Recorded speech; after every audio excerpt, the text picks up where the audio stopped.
សេចក្តីផ្ដើមនៃវីដេអូនេះគឺអ្នកខ្ញុំចង់សួរទៅកាន់បងប្អូនថាបងប្អូនចូលចិត្តភាពទំនេរអត់ចាសម្រាប់អ្នកខ្ញុំចង់បានការទំនេរប៉ុន្តែបើសិនជាទំនេរគឺអបសុកតែម្ដងចាចង់ទំនេរដូចគេដូចឯងណាចង់អត់ថាអត់ចង់ធ្វើអីទេប៉ុន្តែដឹងតែអបសុកហើយបើសិនជាទំនេរចា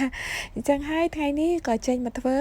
ស៊ុបទ្រូងមាន់ចាមិនមែនជាស៊ុបក្តាមទេគឺជាស៊ុបទ្រូងមាន់និយាយទៅបងប្អូនចំពោះស៊ុបទ្រូងមាន់នេះនិយាយរឿងសកត់ពីបើសិនជាអត់សូវសកត់ទេគឺ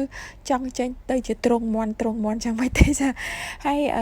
ចាចំពោះស៊ុបទ្រូងមាន់នេះក៏មានរសជាតិឈ្ងុយឆ្ងាញ់ផងដែរឥឡូវនេះសូមបងប្អូនតាមដានពីគ្រឿងផ្សំក៏ដូចជារបៀបចម្អិនជាមួយនឹងនាងខ្ញុំទាំងអស់គ្នាចំពោះគ្រឿងផ្សំសម្រាប់យកមកធ្វើស៊ុបទ្រូងមាន់ចា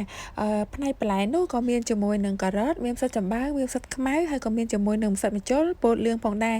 ចាហើយចំពោះសាច់ទ្រូងមាន់ក៏នាងខ្ញុំបានស្ងោរឆ្អិនហើយក៏ហាយជាសរសៃតូចៗឥឡូវនេះគឺនាងខ្ញុំមករំលីងខ្ទឹមសខ្ទឹមក្រហមឲ្យបានឈ្ងុយហើយចំពោះខ្ទឹមសខ្ទឹមក្រហមនេះគឺនាងខ្ញុំប្រើរៀងច្រើនដើម្បីជំនួយទៅដល់ស៊ុបទ្រូងមាន់ហ្នឹងឲ្យកាន់តែមានរសជាតិឈ្ងុយឆ្ងាញ់បន្ទាប់ពីនាងខ្ញុំរំលីងខ្ទឹមសខ្ទឹមក្រហមបានឈ្ងុយហើយគឺចាក់បន្លែចាក៏ដូចជាសាច់ទ្រូងមាន់ដែលបានបេះជាសរសៃតូចៗហ្នឹងចាចូលទៅឆាច្របល់ជាមួយនឹងគ្នាហើយចំពោះការធ្វើស៊ុបទ្រូងមាន់របស់នាងខ្ញុំថ្ងៃនេះគឺនាងខ្ញុំប្រើជាមួយនឹងទឹកស៊ុបអញ្ចឹងហើយបានជាគ្រឿងផ្សំរបស់នាងខ្ញុំគឺអត់ចាំបាច់មានគ្រឿងផ្សំអីបន្ថែមច្រើនទេបងប្អូនគឺនាងខ្ញុំបន្ថែមតែប៊ីចេងបន្តិចហើយនិងម្សៅស៊ុបបន្តិចទេបន្ទាប់ពីបានបន្ថែមគ្រឿងផ្សំរសជាតិចូលទៅបន្តិចបន្តួចរួចរាល់ហើយជាចុងក្រោយក៏នាងខ្ញុំមកបន្ថែមជាមួយនឹងទឹកម្សៅឆាចាដាក់ចូលទៅថាមកល្មមខាប់ប៉ុណ្ណាដែលបងប្អូនចូលចិត្តអញ្ចឹងណាចាសម្រាប់នាងខ្ញុំក៏ដាក់រួចរាល់ហើយក៏មកបន្ថែមជាមួយនឹងពងមាន់ដែលនាងខ្ញុំបានក្លុករួចរាល់ហ្នឹងចាចាក់រោយទៅឲ្យវាចេញជាសរសៃហើយចំពោះការធ្វើស៊ុបទ្រូងមាន់របស់នាងខ្ញុំថ្ងៃនេះគឺនាងខ្ញុំអត់មានបន្ថែមគ្រឿងផ្សំអ្វីច្រើនស្កេស្កាស់ទេដោយសារថា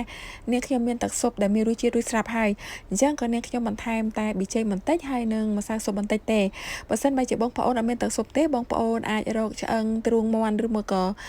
ឆ្អឹងស៊ុបឆ្អឹងខាតាំងអីដើម្បីយកមកធ្វើរងាស់ជាទឹកស៊ុបចាបើសិនជាអត់មាន